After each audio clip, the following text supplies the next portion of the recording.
إن الحمد لله نحمده ونستعينه ونستغفره ونعوذ بالله من شرور أنفسنا ومن سيئات أعمالنا. من يهده الله فلا مضل له ومن يضلل فلا هادي له، وأشهد أن لا إله إلا الله وحده لا شريك له، وأشهد أن محمدا عبده ورسوله. يا أيها الذين آمنوا اتقوا الله حق تقاته ولا تموتن إلا وأنتم مسلمون. يا أيها الناس اتقوا ربكم الذي خلقكم من نفس واحدة وخلق منها زوجها وبث منهما رجالا كثيرا ونساء، واتقوا الله الذي تساءلون به والأرحام، إن الله كان عليكم رقيبا. يا أيها الذين آمنوا اتقوا الله وقولوا قولا سديدا يصلح لكم أعمالكم ويغفر لكم ذنوبكم، ومن يطع الله ورسوله فقد فاز فوزا عظيما. أما بعد، فإن خير الحديث كتاب الله، وخير الهدي هدي محمد صلى الله عليه وسلم، وشر الأمور محدثاتها، وكل محدثة بدعة، وكل بدعة ضلالة، وكل ضلالة في النار. أعوذ بالله من الشيطان الرجيم. بسم الله الرحمن الرحيم. قاف والقرآن المجيد، بل عجبوا أن جاءهم منذر منهم فقال الكافرون هذا شيء عجيب. أإذا متنا وكنا ترابا ذلك رجع بعيد. قد علمنا ما تنقص الأرض منهم وعندنا كتاب حفيظ. بل كذبوا بالحق لما جاءهم فهم في أمر مريج. أفلم ينظروا إلى السماء فوقهم كيف بنيناها وزيناها وما لها من فروج. والأرض مددناها وألقينا فيها رواسي وأنبتنا فيها من كل زوج بهيج، تبصرة وذكرى لكل عبد منيب. ونزلنا من السماء ماء مباركا فأنبتنا به جنات وحب الحصيد، والنخل باسقات لها طلع نضيد، رزقا للعباد، وأحيينا به بلدة ميتا كذلك الخروج. كذبت قبلهم قوم نوح وأصحاب الرس وثمود وعاد وفرعون وإخوان لوط وأصحاب الأيكة وقوم تبع كل كذب الرسل فحق وعيد. أفعينا بالخلق الأول بل هم في لبس من خلق جديد. ولقد خلقنا الإنسان ونعلم ما توسوس به نفسه ونحن أقرب إليه من حبل الوريد. إذ يتلقى المتلقيان عن اليمين وعن الشمال قعيد. ما يلفظ من قول إلا لديه رقيب عتيد. وجاءت سكرة الموت بالحق ذلك ما كنت منه تحيد. ونفخ في الصور ذلك يوم الوعيد. وجاءت كل نفس معها سائق وشهيد. لقد كنت في غفلة من هذا فكشفنا عنك غطاءك فبصرك اليوم حديد. وقال قرينه هذا ما لدي عتيد. ألقيا في جهنم كل كفار عنيد، مناع للخير معتد مريب. الذي جعل مع الله إلها آخر فألقياه في العذاب الشديد. قال قرينه ربنا ما أطغيته ولكن كان في ضلال بعيد. قال لا تختصموا لدي وقد قدمت إليكم بالوعيد. ما يبدل القول لدي وما أنا بظلام للعبيد. يوم نقول لجهنم هل امتلأت وتقول هل من مزيد. وأزلفت الجنة للمتقين غير بعيد. هذا ما توعدون لكل أواب حفيظ. من خشي الرحمن بالغيب وجاء بقلب منيب ادخلوها بسلام ذلك يوم الخلود لهم ما يشاءون فيها ولدينا مزيد وكم أهلكنا قبلهم من قرن هم أشد منهم بطشا فنقبوا في البلاد هل من محيص إن في ذلك لذكرى لمن كان له قلب أو ألقى السمع وهو شهيد ولقد خلقنا الإنسان ونعلم ما توسوس ولقد خلقنا السماوات والأرض وما بينهما في 6 أيام وما مسنا من لغوب فاصبر على ما يقولون وسبح بحمد ربك قبل طلوع الشمس وقبل الغروب ومن الليل فسبحه وأدبار السجود واستمع يوم ينادي المناد من مكان قريب يوم يسمعون الصيحة بالحق ذلك يوم الخروج إنا نحن نحيي ونميت وإلينا المصير يوم تشقق الأرض عنهم سراعا ذلك حشر علينا يسير نحن أعلم بما يقولون وما أنت عليهم بجبار فذكر بالقرآن من يخاف وعيد اللهم صل على محمد وعلى آل محمد كما صليت على إبراهيم وعلى آل إبراهيم إنك حميد مجيد اللهم بارك على محمد وعلى آل محمد كما باركت على إبراهيم وعلى آل إبراهيم إنك حميد مجيد بسم الله الرحمن الرحيم وقال الرسول يا رب إن قوم اتخذوا هذا القرآن مهجورا لقد أضلني عن الذكر بعد إذ جاءني وكان الشيطان للإنسان خذولا الله رب العالمين أحكم الحاكمين د ټولو بادشاهانو بادشاہ د ټولو زبردست هغه رب العالمین چې تمام کائنات خالق او مالک دی هغه الله چې تمام کائنات متصرف او منتظم دی هغه رب العالمین چې د هغې په صفاتو کې یو صفت فعال لما يريد دی رب العالمین چې څه کوي څه وخت چې کوي څرنګه چې کوي چا سره چې کوي کولی شي خپل عاقبت او د انجام نه ویریږي نه خود رب العالمین په صفاتو کې دا صفت موجود دی چې وهم یسألون دا مکلف مخلوقات چې هر څومره دي خو هغه انبیا دي او که امت دی خو هغه باچاهان دي او که رعیه ده خو هغه مالدار دی او که غریب دی د هر یو فرد به الله رب العالمین تپوس او پوښتنه کوي زما محترمو دا الله رب العالمین دا تپوس او دا پوښتنه دا په دې خبره باندې دلالت نه کوي چې موږ په دې دنیا کې وخت تیرو زندگی تیرو کارونه کو عمل کو هر قسم کار کو دین الله رب العالمین ته پته نشته نه بلکې الله رب العالمین موږ نه تپوس دی وجه نه کوي چې سبا دا انسان د خپل اعمالو نه منکر نشي د دې د وجه نه کرامن کاتبین موږ سره مقرر کړی دي هغه زموږ عمل هم لیکي هغه زموږ د خلې نه که ښه الفاظ وځي هغه هم لیکي او که بد الفاظ وځي هغه هم لیکي دا د څه د وجې نه دا د دې د وجې نه چې سبا دا انسان د خپلو عملونو نه منکر نشي بیا به ورته الله رب العالمین وایي چې ښه ملایکو ته چې د ده رجسټر راوړئ او مخې ته ورته کېنوئ دا چې خپل رجسټر وګوري نو دا یوه خبره به کوي ما لهذا الکتاب لا یغادر صغیرة ولا کبیرة الا احصاها دا لا څنګه عمل نامه ده چې ده خو نه زما وړه ګناه پرېښې ده او نه یې غټ عمل کې ټوله یې ایساره کړې ده د انسان دا عادت دی زمونږ د ماحول دا کار دی چې کله کوم یو انسان یو جرم وکړي او په هغه جرم کې ونیولی شي او په هغه انسان باندې ګواه پیش شي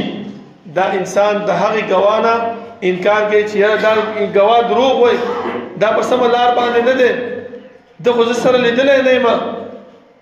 دلته به هم انسان چې دی نو د ملایکو ته به دغه شانتې خبرې شروع کړي نو رب العالمین فرمایي چې ټیک ده زه به په تا باندې یوم تشهد علیهم السنتهم وایدیهم وارجلهم بما کانوا یعملون زه به په تا باندې ستا د لاسونه ستا د خپې ستا د سترګې ستا د غوږونه دا به ګویا کم کارونه چې تا کړي دي په خپلو خپو باندې کم کارونه چې تا په خپلو لاسونو باندې کړي دي کم شیان تا چې په سترګو کتلي دي کم داسې خبرې چې شریعت مطابق نو تا خپل غوږونو اورېدلې دي دا ستا د اندامونه به زه ګویا کړم او دا به ووایي بیا خو انسان د هغې نه انکار نشي کولی نو دا انسان به خپل دې اندامونو ته وایي چې لما شهدتم علینا په موږ باندې دا ګواهي ولې وکړه ده دا به ورته وایي چې انطقنا الله الذي انطق كل شيء موږ ته څه پته وه موږ الله رب العالمین ګویا کړو موږ ته الله وویلې چې دا خبرې بیان کا دا انسان د خپلو عملونو نه منکر دی نو موږ ځکه تا ته وویلې زما محترمو د الله رب العالمین لکونو کروڑونو رحمتونه به جناب محمد رسول الله صلی الله علیه وسلم باندې چې هغه موږ ته د الله رب العالمین ذات او صفات د الله اسماء او احکام راته وښودل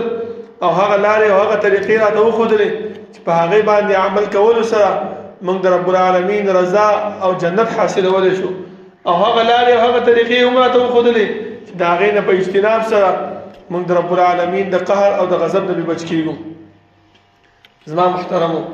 الله رب العالمین چې موږ دې دنیا کې پیدا کړي یو دې دنیا کې موږ له 50 کاله 60 کاله 40 کاله عمر ورکړی دی نو دا عمر زما محترمو څه عبث او بیکاره نه دی چې انسان څه دې په زړه راځي هغه کوه څه دې په خپل زړه کې راځي هغه کوه بس څوک تپوس والا نشته نه بلکې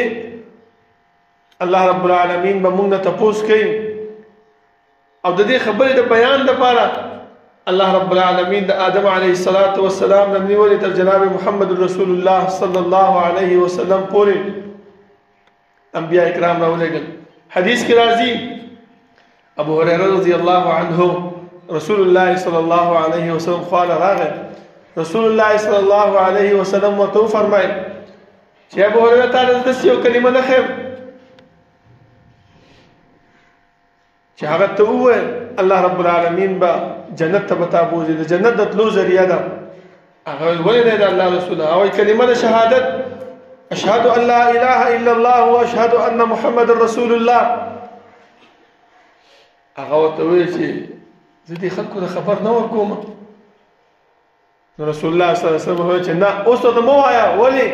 دا خلک به بیا په دې کلمه باندې به توکل ونیسي چې یاره پیغمبر ویلې چې کلمه دې وویله نو بس جنتی شوي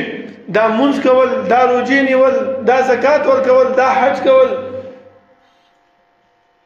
دا په الله باندې ایمان راوړل په رسول الله باندې ایمان راوړل په قیامت باندې ایمان راوړل عذاب قبر منل تقدیر منل دا اسی خبرې دي بس جنت ملاويږي په کلمه باندې نو څه ضرورت ده نه بلکې رسول الله صلی الله علیه وسلم موږ د دې خبرې طرف ته اشاره وکړه چې انسانانو د اسلام راوړو لپاره دریش شروط دي یو شرط هغه په خله باندې کلمه د شهادت ویل او دریم شرط هغه زړه باندې تصدیق ساتل او دریم چې انسان په دې خپل اندامونو باندې عمل وکړي لکه منځ کول روزه نیول ذکر اذکار کول منځ کول دا ټول په خپل اندامونو باندې انسان کوي ځکه کوم یو انسان د اسلام د 15 ارکانونو نه منکر شي نو د اسلام د درجې نه اوته رضوا محترم ولی ابو بکر رضی الله عنه چې کله خلیفہ شو د خلیفہ کېدو نه بعد هغه د لوی فتنه چې را مخته شوی و هغه د مرتدینو فتنه و د ارتداد والا فتنه و او دی مرتدینو څه کار کړو دیو دا کار کړو چې دیو زکات نه ورکول ابو بکر رضی الله عنه فرمایي چې زبر دیو سره قتال او جهاد کوم عمر رضی الله عنه راغی او ته ویل چې ابو بکر دا کار مکوه ولی رسول الله صلی الله علیه وسلم فرمایي چې چا د کلمه توحید ویلا عاصمه مني دماءهم واموالهم د دې دا وینا د دې دا مال دا زمانه بچته او زبر دیو سره قتال نکوم ابو بکر رضی الله عنه په خپل خبره باندې ټینګو ولی هغه دا ویلې وای چې کله یو انسان د اسلام د 15 ارکانو نه یو رکن نه مني نو دا داسې شو لکه چې اسلام یو ورځو لکه تاسو وګورئ دا کمره ده دا چې مونږه چولې ده نو دا په دې سلورو دیوالونو باندې په دې یوستنه باندې ولاړ ده که چېرته مونږ دا دیوال لري کو یو یا دا یوستنه لري کو یا دا بل دیوال لري کو دا چې ټینګيږي نه ټینګيږي حدیث کې راځي رأس الامر الاسلام وعمودها الصلاه. سر د ټولو کارونو هغه اسلام دی چې هغه چرته تړل شوی دی او دا ستنې د هغې چې کوم دی دا 15 ارکان دا ستنې دي چې کله انسان دا ستنې وغورځوي نو دا اسلام خپله لړېږي دا چت خپله راغورځېږي.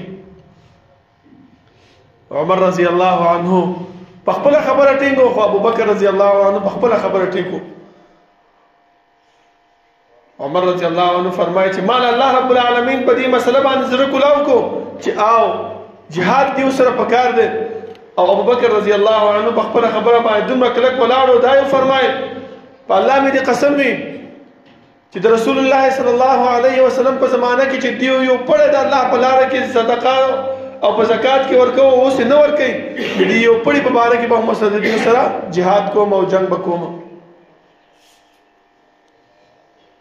ځکه دا د دین ستنه ده د دین ستنه چې دیو نړۍ نن د زکات نه انکار شو سبا به د حج نه انکار شي بل ورځ به د روزې نه انکار شي بل ورځ به د موز نه انکار شي او ټول اسلام به داسې ونړئ او دا ټول خلک به بیا څه شي مرتدین به شي ارتداد به حاصل کړي.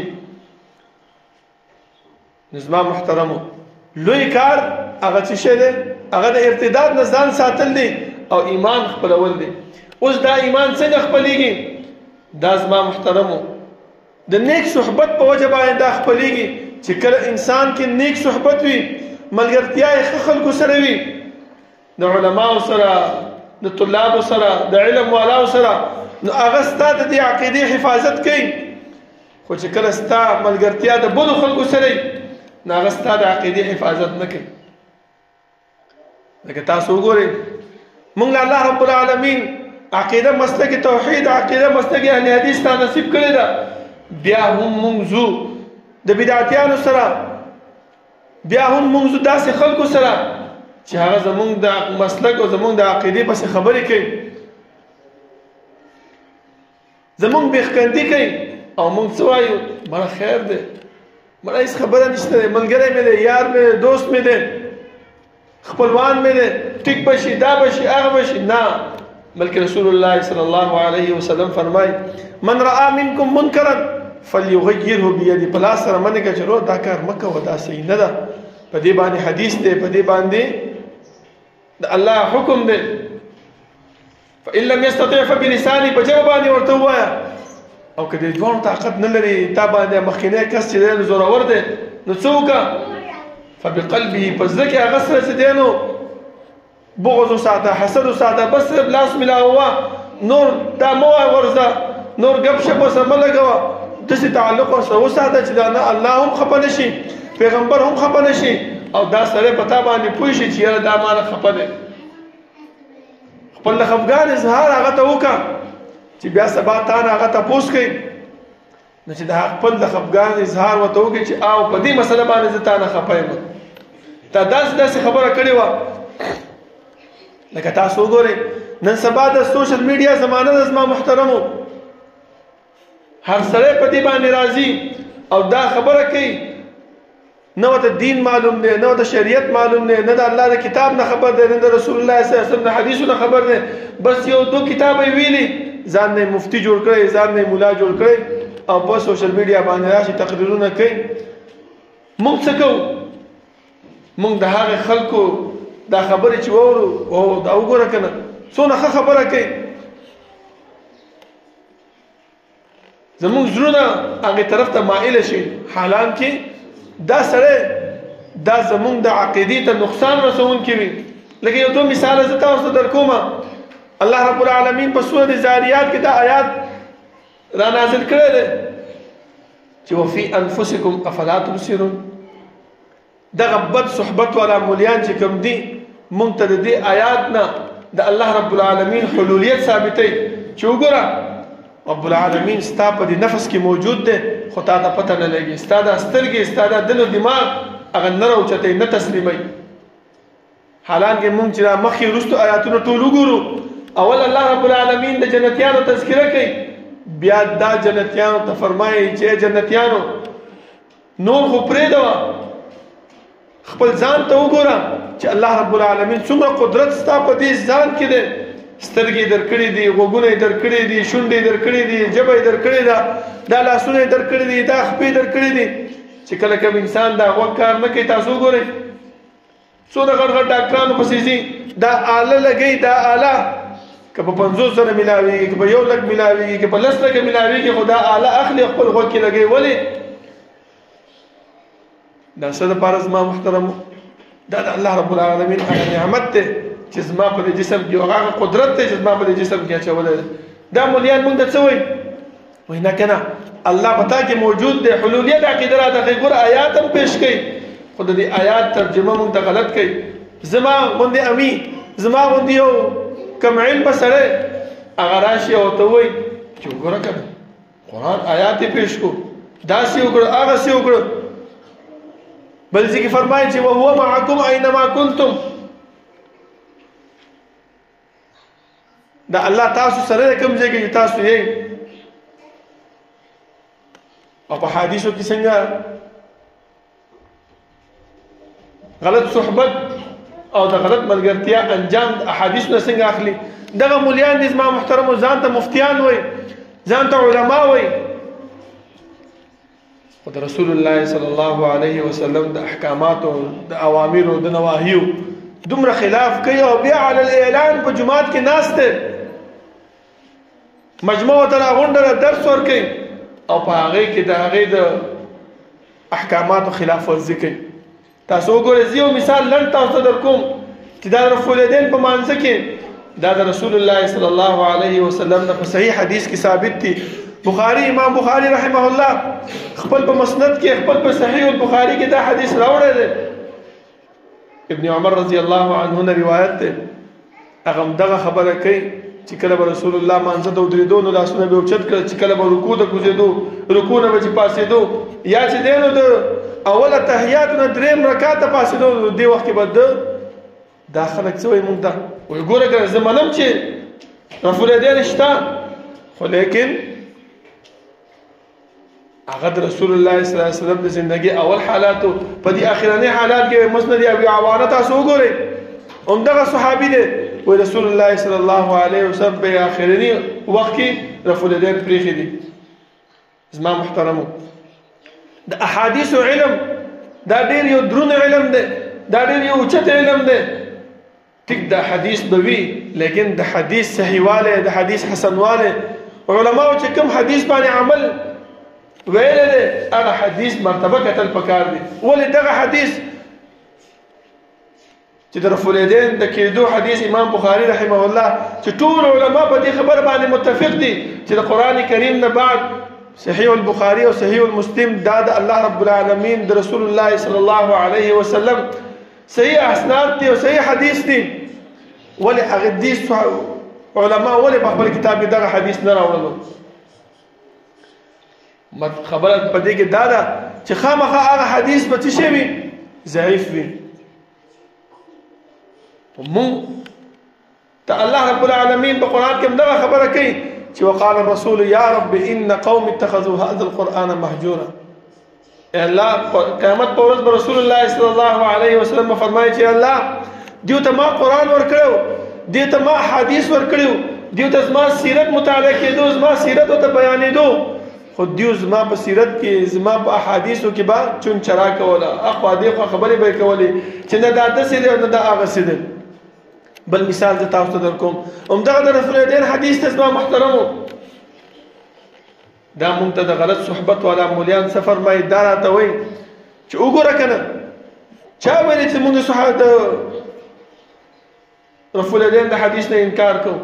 خو په دې کې منع راغلی ده. وایي څنګه منع راغلی؟ وایي ګوره صحیح مسلم دی، کتاب الصلات دی، په هغې کې دا حدیث موجود دی چې رسول الله صلی الله علیه وسلم فرمایي وایي تاسو دا لاسونه داسې مه اوچتوئ لکه د اس بچی چې نوی پیدا شي که نه هغه ډېر ورانې ټوپونه هم ډېر وهي او د ټوپونو سره وایي دا لکۍ هم ډېره خوځئ راخوځئ. وایي دغه شان د خپل لاسونه مه خوځوئ. زما غوندې کم علمه ساده سړی هغه په دې خبره باندې وګوره که نه وایي صحیح مسلم یې پیش کو، وګوره که نه وایي کتاب الصلات یې پیش کو، خو لیکن نور مخکې ځي نه. ولې چې د دې ملا، د دې شرعي ملا د دې په دې ذکر مطلب نشته دی چې کوم مطلب یو هغه تا ته بیان کو ته د سمې لارې نه واړولې ته د سمې عقیدې نه واړولې که چېرته موږ دغه صحیح مسلم ولټو دغه حدیث ما محترمو دا د باب التشهد کې امام مسلم رحمه الله هغه راوړی دی او دا خبره کړې ده چې پخوا به د صحابه کرامو دا یو عادت و چې څوک به راننوته نو سلام به په جماعت کې واچو چې السلام علیکم په مانځه کې به دیو دا لاس داسې اوچت کو رسول الله صلی الله علیه وسلم فرمایي چې ګوره تاسو تشهد ته ناست یې چې څوک راننوځي نو د سلام جواب چې کوم دی نو داسې دا څلور ګوتې سره اوچتوئ داسې جواب ورکوئ دا لاس داسې مه اوچتوئ په شان ته د هغه د اسونو د چې کوم نوی بچی پیدا شي او غوراني او دا خپل لکې اوچتئ راوچتئ دا زمونږ شرعي ملیانو موږ ته کوم ځای کې بیان کړو وایي وګوره که نه رفع الیدین په مانځه کې نشته دی وایي تاسو د کوم ځای نه دا کوئ دا صرف نتیجه څه شی ده زما محترمو دا نتیجه زمونږ باندې ده چې مونږ سم ځای نه لټو په سم طرف باندې نه ځو بس صرف په دې غلط لاره باندې روان یو دا غلط صحبت مونږ خپل کوو او تاسو وګورئ انبیاء کرامو هم د دې غلط صحبت نه د ځان د بچ کېدو دپاره د الله رب العالمین نه دعا کوي یوسف علیه السلام وګورئ چې کله دغه زلیخې په قصه کې واورېدو او چې عزیز مصر پرې راغی او ونیولو نو دا زنانه ورته څه وایي دا زنانه ډېرې شریانې وي دا ورته وایي چې کوم کس تا په دې ښځه باندې تهمت لګوي د هغې به څه انجامي زه خو ویم چې هغه له ته جیل ورکړې وایي چې جیل کې واچې یوسف علیه السلام څه فرمایي قال رب السجن احب الی مما یدعونني الیه الله دا جیل زما ډېر خوښ دی په څه باندې کوم شي باندې دیو ما ته رابلنه کوي او ما راغواړي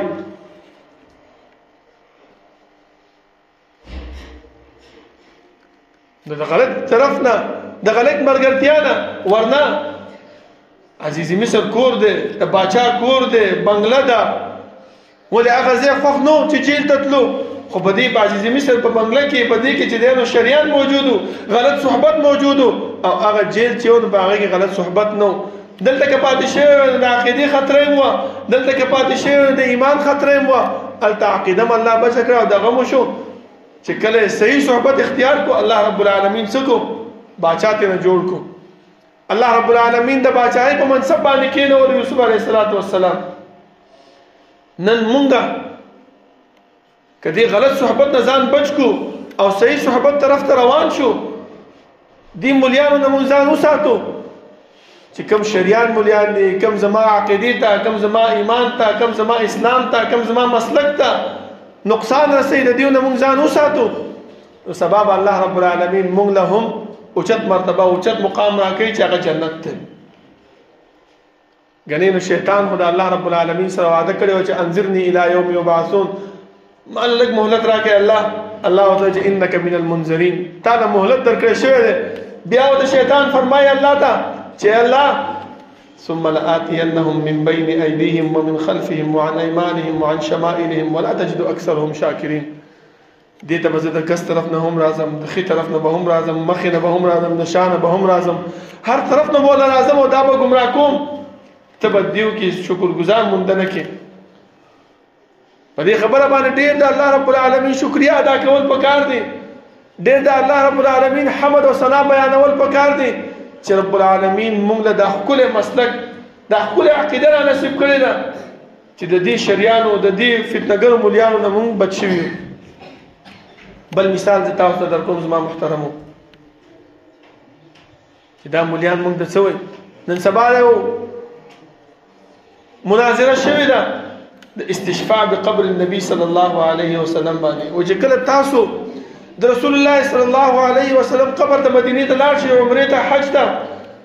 او د مدینې ته لاړ شئ د رسول الله صلی الله علیه وسلم قبر خواله نو هلته وایي د رسول الله صلی الله علیه وسلم په قبر سره تاسو د هغې نه سفارش طلب کولی شئ چې پیغمبره الله رب العالمین ته ما نه څه وکړه سفارش وکړه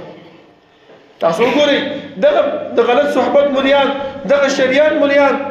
دا د قرآن آیات ما ته پیش کوي او زما غوندې ساده ګل زمیندار انسان په هغې باندې خبر ومني چې وګوره که نه آیات یې راته پیش کو ظلموا انفسهم جاءوك فاستغفروا الله واستغفر لهم الرسول لوجدوا الله توابا رحيما. دي منافقین ته الله ویلو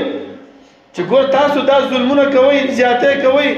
چې په ظاهر ځان مسلمان کړي او په باطن کې کفر ته لاس اچولې دي. کچره تاسو الله تعالی غلي او د پیغمبر ته په ژوندانه راغلي وي نو الله به تاسو ته کړي وي بخنه کړي وي. او د دې ژوندانه مثال کوم ځای کې ده؟ دا داس تاسو کې جو ګوره کنه د دې ژوندانه لفظ ترجمه کوم ځای کې ده؟ دا د رستنی آیات کې ده. فلا وربك لا يحكموك حتى پتا باندې دیو فیصله نه کوي. دا فیصله په کوم ټیم کې کیږي زما محترم؟ په ژوندانه کې په مړانه کې انسان چې چا د زی او چا د وای چې زما دا فیصله وکړه په ژوند باندې ورځي او په مړ کېدو باندې ورځي. دا سوي ول قبر ته رسول الله ته چراشي او الته چې دینو د سفارش طلب وکړي نو الله دا کوي. حالانکه چې کله رسول الله صلی الله علیه وسلم ژوند دیو دي صحابه کرام او پیغمبر ته تلل او چې کم ضرورت به د هغه ضرورت مطابق باغره به سوال او د دعا طلب به کوي چې الله نه دعا وغواړه. رسول الله صلی الله علیه وسلم د الله نه دعا وغوښته. خو چې کله وفات شو یو ورځ د باران ضرورت او سخته ګرمي و خوشحالي راغلی و. صحابه ټول رالل. ابو بکر رضی الله عنه ته فرمایي عمر رضی الله عنه چې اوس رسول الله صلی الله علیه وسلم وفات شو اوس به څه کوو؟ هغه ته ولې خپه کېږي؟ د رسول الله صلی الله علیه وسلم تر هغه خو ژوند دی عباس رضی الله عنه هغه له ورشي او هغه ته وایي چې د رسول الله صلی الله علیه وسلم تر مشر صحابي ته د الله نه دا سوال وکړه. ولې هغه وخت دا قبر موجود د رسول الله نو وو ولې صحابه دلته ولې نه تلل؟ د دې بارانه د پاره د دعا ونه کوي چې د الله ته سوال وکړي چې الله به موږ باندې سوې باران. ولې د عباس رضی الله عنه تدل. خو مطلب د دې نه دا ده چې کله انسان د دنیا نه رخصت شي نه بیا هیڅ قسم ته نه سفارش اوري نه ستا خبري اوري. صرف یو دغه دا ده چې حدیث کې راځي رسول الله صلی الله علیه وسلم فرمایي چې کم انسان په ما باندې درود وایي الله رب العالمین وایي دا درود ماته د ملائکو په ذریعہ را رسي. څنګه را رسي؟ څه چل کیږي؟ تا د مغیباتو نه زما محترم مونږ ته پیغمبر بیان کړی بس مونږ یې منو چې آمنا وسلمنا او زمونږ دا درود پیغمبر ته رسیږي. دې کې چون چرا چې کوي نو دا د هغې د عقیدې او د هغې د مسلک او د هغې د ایمان نقصان دی زما محترم. بس چې کومې خبرې مونږ ته پیغمبر بیان کړي او په هغې باندې غلی پاتې شوی دی مونږ ته هم غلی کېدل پکار دی. خبرې کول پکې نه دي پکار. نو الله به محترم زمونږ کامیابی نصیب کیږي. الله به زموږ چې کوم پیغمبر مونږ ته الله را لېږلی دی کوم دین چې مونږ ته هغه راوړی دی کوم شریعت چې هغه مونږ ته راوړی دی په هغې باندې به مونږ کامیابي او جنت به زموږ نصیب کیږي. که نه نو د جنت مستحق مونږ نه ګرځېږو. قیامت په ورځ باندې به پیغمبر هم دغه وایي چې وقال الرسول یا رب ان قوم اتخذوا هذا القرآن محجورا. او مونږ به دا ارمان کوو چې یا ویلتا لیتنی لم اتخذ فلانا خلیلا چې دا ملا مې دوست کړی نه وی. د دې باندې سوشل میډیا باندې دا بیانونه ما نه اوریدل چې اوس زه د سمې لارې نه د واړولم. الله رب العالمین نه دعا ده چې الله رب العالمین د عمل کولو توفیق راکړي او الله رب العالمین زمونږ د اعمال د خپل د زمونږ د نجات ذریعہ وګرځي او د خپل د رضامندۍ ذریعہ وګرځي. اقول قولي هذا واستغفر الله لي ولكم ولسائر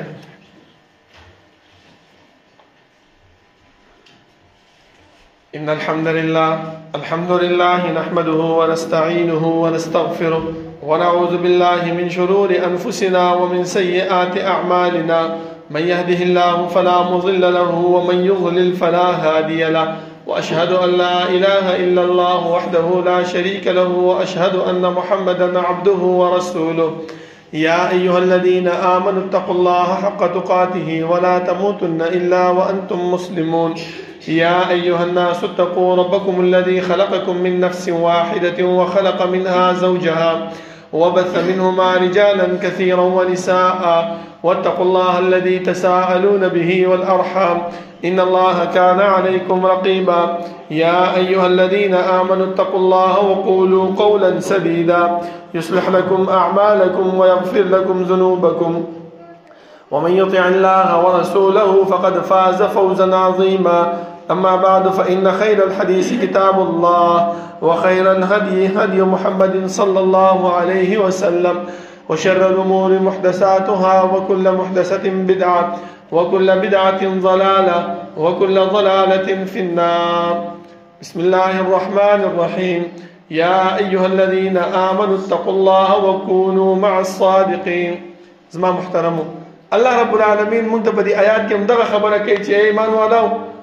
د الله نه ویریږئ او د ښو ملګرو سره رښتونو کسانو سره ملګرتیا اختیار کړئ. بل ځکه مونږ ته فرمایي چې واصبر نفسك مع الذين يدعون ربهم بالغداة والعشي يريدون وجهه ولا تعد عيناك عنهم.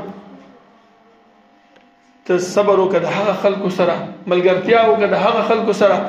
چې هغه سبا یو بیګای الله رب العالمین یادوي او د الله رب العالمین طرف ته ځي. داسې خلکو سره مه کېږه چې هغه د دنیا والا دي، دنیا پرسته دي، ستا عقیده او ستا دغه بدنامي. ځکه د نوح علیه السلام د رسول الله صلی الله علیه وسلم هغه واقعات تاسو وګورئ چې کله به دعوت ورکو دي خلکو به ورته ویله، مشرانو دي مالدارو خلکو چې مړه ستا دا ملګري چې دی نو داسې بیکاره خلک دي، دا خو غریبانان دي، اوس مونږ چې دیو سره کینو ځان راته بدې ښکاري، دا ځان نه وشړه. الله رب العالمین ورته چې ولا تطرد الذین يدعون ربهم بالغداة والعشي. داسې کسان مه شړه د ځان نه چې سبا یو بیګی الله رب العالمین یادوي. د داسې خلکو سره ملګرتیا وکړه، د داسې خلکو د ملګرتیا نه ځان بچ کړه چې هغه ستا ایمان ته نقصان رسوي، ستا دین ته نقصان رسوي. الله رب العالمین نه دعا ده چې الله رب العالمین د عمل کولو توفیق راکړي او الله رب العالمین د هغه ملګري مونږ ته پیدا کړي چې هغه زمونږ د ایمان او زمونږ د اسلام او زمونږ د دین د بچاو او په هغې باندې مزید د زیاتوالي ذریعه ګرځېږي او د هغې ملګرتیا نه مو ساتي چې هغه زمونږ د جهنم ذریعه ګرځېږي. ربنا لا تزغ قلوبنا بعد إذ هديتنا وهب لنا من لدنك رحمة إنك أنت الوهاب. ربنا اغفر لنا ولإخواننا الذين سبقونا بالإيمان ولا تجعل في قلوبنا غلا للذين آمنوا ربنا إنك رؤوف رحيم. ربنا لا تؤاخذنا إن نسينا أو أخطأنا ربنا ولا تحمل علينا إصرا كما حملته على الذين من قبلنا ربنا ولا تحملنا ما لا طاقة لنا به واعف عنا واغفر لنا وارحمنا أنت مولانا فانصرنا على القوم الكافرين. سفنا برابر کے نزدې